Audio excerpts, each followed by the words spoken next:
And welcome to this week's Culture Couch Live. So, Emil Studham, a regular guest. Well, a regular, not guest. I mean, not really a guest, Not a You're guest. probably not as big a star as myself, but, No, you. definitely not. Well, you've got a book. I haven't got a book yet, so Yeah, that's true. Yeah, yeah, there yeah, you yeah. go. I'm on that side. But it's exciting, Em, because we've got Sarah It is Rowe on today, exciting. introducing one of our newest members.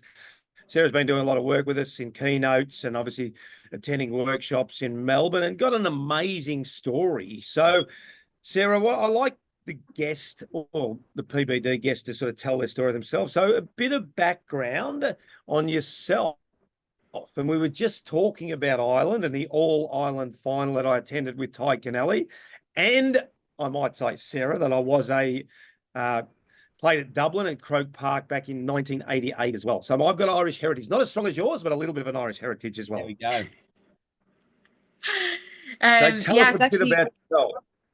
it's actually fitting as well that we were talking this weekend, considering your background with Ireland and a Paddy's Day just around the corner. Yeah, I see you're also wearing the green to represent, There same you as go. myself. So my background is, so basically Gaelic footballer for County Mayo. I don't know if you've heard of the Mayo curse on the men's team. So the men's team haven't won the All Ireland since 1951, and the background to that is my granddad played on that team. So we have a strong connection to Gaelic football in our family at home. And so basically for my career, I've spent a lot of time playing Gaelic football and then soccer. So cross-coding between both sports since I can really ever remember. And then we played in an All-Ireland final against Dublin in Croke Park as well. And it was a really big sporting event for women in Ireland at the time. There was, I think, 50,000 at the game, which was the record at the time. And then from that, a guy approached me from Australia and was like, I think you'd be suited to Australian rules. And I remember looking at the email saying, what's that? I'm not even sure. And I was like, is this a scam or like, what's the story here? And then I was like, look, I'll just say yes. They were like, will you come over to Australia for 2 weeks and have a look? And at the time, I think the women's game was probably only a year or two old. Yep. So then I came over and I was just blown away by everything I saw over here. And I went around to 6 clubs in Victoria at the time.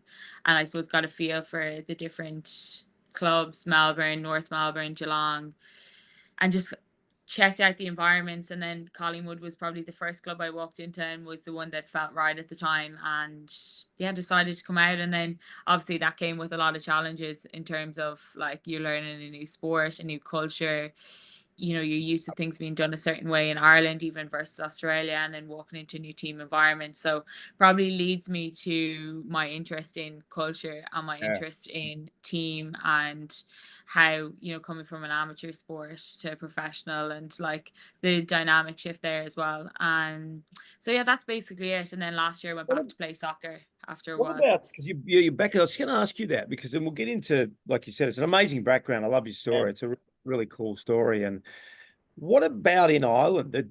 If you're talking about culture, how different is the Gaelic football culture compared to the soccer culture? Because we'll get onto that again, because you've done the same thing similar over here with AFL and soccer. But if we talk just about culture, is it dramatically different, soccer compared to Gaelic football in Ireland? Yeah, like the Gaelic football culture is so unique, and it's because like it's an amateur sport. We try to make it as professional as possible. We fundraise as players and as an organization to get money to have the resources to be able to perform. So it's like, and everyone does it for pride of place and for the community. So it's like, it's deep within. And then like a lot of people are working full time and then trying to essentially train as close to full time as we can. So it kind of creates this resilience within players, I believe, within the Irish, that it's hard work over everything, and hard work beats talent and all that stuff. But it's like, when things go wrong in Ireland, it's like, get on with it. Like I could clearly remember times where we're like, you had little niggles in your calf or whatever, and it'd be like, it's fine, get over it, come on. Like, but we didn't have the resources to check to see, was it actually fine or was it not? So like it would, even when I came out to Australia first, I remember having like a sore quad, and I remember being like to the club, it's absolutely fine. Do not pull me out of training, because in Ireland, if you pull yourself out of training, it's considered soft. So Yeah. I remember being like, don't pull me out of training. Like, that's actually borderline embarrassing. My quad is just a bit tight. But anyway, it turns out I had a tear in my quad, which then led me to continue to play on it, tell everyone that I was fine, which then led to me dislocating my shoulder because when I planted my foot. So to learn the hard way, essentially. And like, you know, in Collingwood, they're like, you know, it's a professional sport. You need to tell us when you have niggles. And I'm like, no, because in Ireland, you just get on with it, get over it. Wow. So it's a very resilient sport. And I think that the Irish players who come over just are all like, work hard, put your head down, don't complain, get on with it. So it's very unique, but very special, because it's, again, it's pride of place and pride, and it's your community, and it's for your family. Yeah. Have you seen, coming over now, so have you seen that pride in the clubs that you've been involved with in Australia? Have you still seen and captured that pride in, you know, we talk about the pride in your jumper or the pride in your jersey. Have you seen there's still a high level of pride, or have you seen a gap between Ireland and Australia in that sense? Yeah, it's an interesting question, because I think at the start I came out and, like, you know, I would just say, like, again, the only world that I knew was Yeah, Ireland. So when your I came out, community. I was like, no one meant anything to me, or even any of the men's players who are superstars over here. I was like, I don't know them. I don't know Yeah, anything about them, actually. And a lot of people in Ireland don't. So you're like, it kind of gives you that perspective as well of being like, while it's a sport here in Australia, like there's a wider world out there as well. yeah, But I think through time and just like casually, someone would say, what are you doing in Australia? I'd be like, oh, I'm just playing AFL or whatever. And they would be like, oh, for who? And I was like, Collingwood. And like, it was people's response to that biggest club in statement our that country. actually made me understand the history of Collingwood. And it Mm, was like, oh, Collingwood. Like, and I was like, yeah, like just casually, whatever kind of thing at the time. And then, like, through time, I've been there, what, this is coming into my 6th season at Collingwood, and I've really immersed myself in it. And again, because you don't have your family over here, you really throw yourself into the club, and kind of, I love to understand the club as a whole, and like understand, I suppose, where the men's came from, also the business side of things, mm, and also like just how the organization works. And through that, went to loads of events with the clubs, like went to all the significant, I suppose, men's games, and then got the background as to why, and even learning about the indigenous culture, like all those things. Like, they're just like,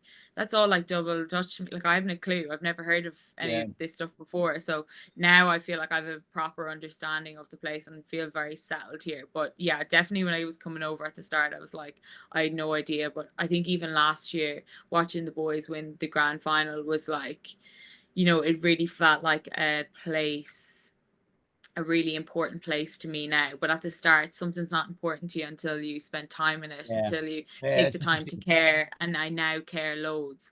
But when Mm, you first come over, it doesn't mean the same thing to, you know, strangers, essentially. yeah, I think interesting. it's a good point though, Sarah, because it's funny having played in an era similar to Gaelic football when I started back in Yeah, 1980, 81. And you don't really need to learn about Gaelic football because it's all club based and county based, isn't it? So you're actually you said yourself your grandfather played it. So, you had the history, you lived and breathed the history. And it's interesting you made that comment because when I used to go to the draft camp and talk to players at AFL clubs, I'd say, "Oh, who do you barrack for?" "Oh, I don't really barrack for a club." And I was like really blown away by that sort of attitude. Has that sort of mm, surprised you a bit as well, to Em's point, that and it's natural. I don't want to sound like the old guy that goes, "Oh, it used to be great." I'm not saying it's not great, but they're not really brought up in an environment of Collingwood if they play for Collingwood, whereas they used to be because they used yeah, to that's live in right. the Yeah, the area. zones. Yeah. You came up in that system. What part of that do you sort of go, gee, I really miss that part of the cultural side of Gaelic football? Yeah, I think I really miss that part of, I suppose, the understanding piece of, like, say, my family, and where we've come from and what it is like. So that's why, like, I've had a couple of my friends come over to Ireland, and they're kind of like, I think to have an understanding of Irish people, you need to see it and you need to feel Yeah. it. And for me to have an understanding of Collingwood, I need to see it and feel it. So I now know what Collingwood is about, and I feel like I've built a really strong relationship with the club and my relationship with the club too. Whereas I don't know if sometimes I'm like, I would love them to see what our world is like so that they could have an understanding of me, because you're coming from a different country and we do things slightly differently in Ireland. And you know, we could say one thing but we mean another thing, and like it's all those little things that pop Yeah. up in, like, while we say Irish and Australians are really similar, we are, but there's things that are just undertones of differences in actual culture. Yeah. So I Yeah. think that's probably the thing that I kind of miss, that feeling of like being, I suppose, 100% understood. Yeah. Which I think they understand me as much as they can now at the moment. But I think to understand me fully, you would need to see my home life and where I've come from. Yeah, yeah. When as you immersed yourself into the culture of Collingwood, I mean, you've literally walked into the biggest club in our sport, right? A little bit. Is your club back home Mayo? Did you say your club back home is Mayo? Yes, yeah. Yeah, right. And there's the curse of the Mayo, right? They haven't won since 1951. You mentioned. So Collingwood, you know, they hadn't won. What was theirs? 1954. 1990. Yeah, but Before that. 1990, but prior to 1990, They had they a great period in the 50s, I think. Yeah, yeah. yeah. So they had a series of maybe 14 or 15 losses in the grand final, right? So you've actually gone from Mayo to the equivalent of Mayo in Yeah. Collingwood. This is actually interesting that you don't know that. This is my point of the question. As you get immersed into their culture, was there anything intentional that was done by the club to help you understand the roots of Collingwood? Like, for example, with Roosie, when he built the Bloods culture way back in 2002 with Sydney Swans, there's still the same club video that they built as they built that and revitalized the culture of Sydney Swans. And it's still showed today to new team members as they get indoctrinated into the Sydney Swans, including the women's team. So was there anything in your journey going through Collingwood? Because you've walked into literally the richest sporting club probably in our country. Did they do anything intentionally to help you understand that? Yeah, there was many things that they did, and Right.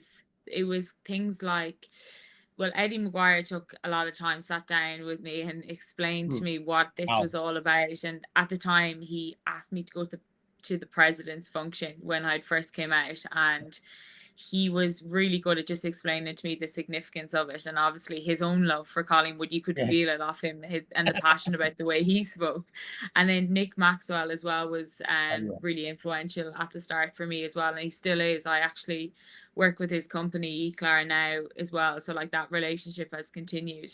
And I think he was really significant in the way, like, he was involved with the leadership with our culture, and then also his own success and how he had been, you know, the previous captain at the time to win a premiership. So there was people like that who were really influential at the start for me. And then Jess Berger, who's the head of women's sport as well, they took a lot of time with me to understand the background. And then probably more importantly, then my housemate Ruby, who is my teammate, she was brilliant, because there was so many things that, again, I'd walk into an environment and I'd be like, I don't understand so many things here, but I just went home every evening. I was like, you're essentially like a dictionary, even the language around the sport. I was like, Yeah. I haven't a clue. Like, even you guys call the sideline the boundary. I was like, what are they talking about in the meetings when they're talking about boundary? Yeah, yeah. What's that? Ah, There's wow. so many little things that you're so young as well at the time. So I can't imagine how young Irish players feel when they come out at like the age of 18. Yep. It's a really big transition, and also coming from such a small country in Ireland. Yeah. What now? But, Speaking of where's high level, Eddie McGuire must have a time machine, Roosie. Like, I he mean, doesn't sleep.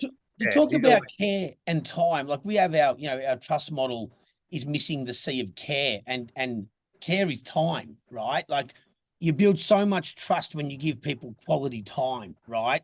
You know, Eddie McGuire is one of Australia's biggest celebrities, really, isn't he? He's a full tilt celebrity. He's in more podcasts and shows than ever. Yet in his time, he's taken the time to welcome you to the club, There's Nick Maxwell, who I believe is his position is to do that, right? Mhm. So it's brilliant to hear that the club is, I mean, that element of care is very high. But anyway, Ruzi, go for your I think it's a good segue into what I was going to ask him. I was going to say, I mean, you got an amazing sporting story, but following from what Evan was saying, what makes a high performing team? You've seen a lot of different teams. You've played a number of different codes. You've come across the world, different cultures. What do you see? What makes a high performing team? Yeah, there's so many levels to that answer, but really, like, the obvious answer is team culture and team cohesion. But there's so many levels to that. Like, I find that within every sport, there's a culture within the sport itself. Yeah. And then obviously within every country, there's a culture within that as well. So, like, you're playing with so many dynamics to even start with. Like, when I look at Gaelic football, like, I talked about, like, the resilience side of things and just the mindset and just what's acceptable in that environment versus what's acceptable in an AFL environment versus soccer then, which is a highly competitive sport that's played all across the world.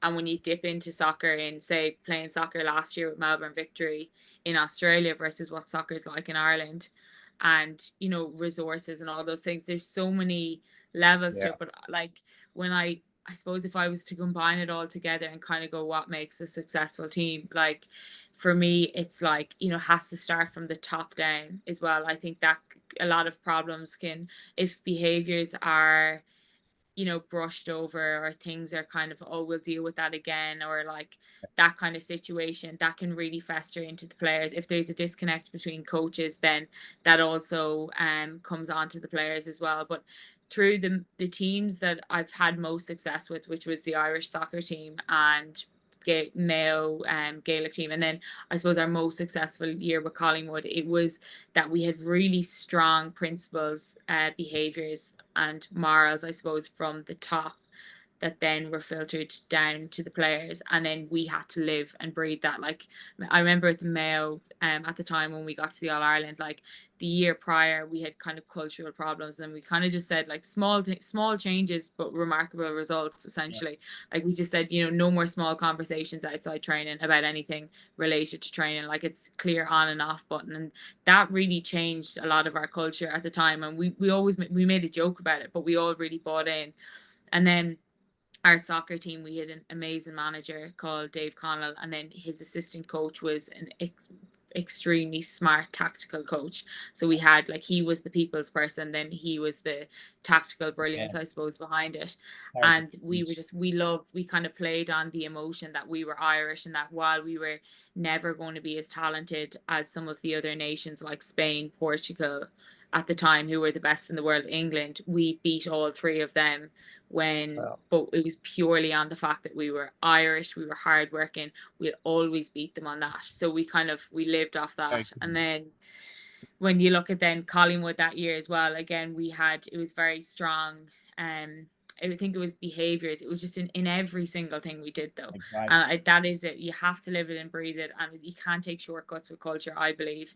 But it's a very complicated thing, and personnel, and it's very hard to get right, but you can. And obviously that's why performance by design I've been so drawn to, because I'm like, I love that everything is clear, it's simple, but it does take really strong leaders, and it does take people living it. And it's talk is cheap. I think it's very easy to say we're going to do all these things, but to actually do them is a whole different thing. Yeah, beautifully said. Well done. Yeah, I mean, it's funny. I mean, you talk about storytelling, isn't it? Like, someone asked me one day, I'm scared of public speaking.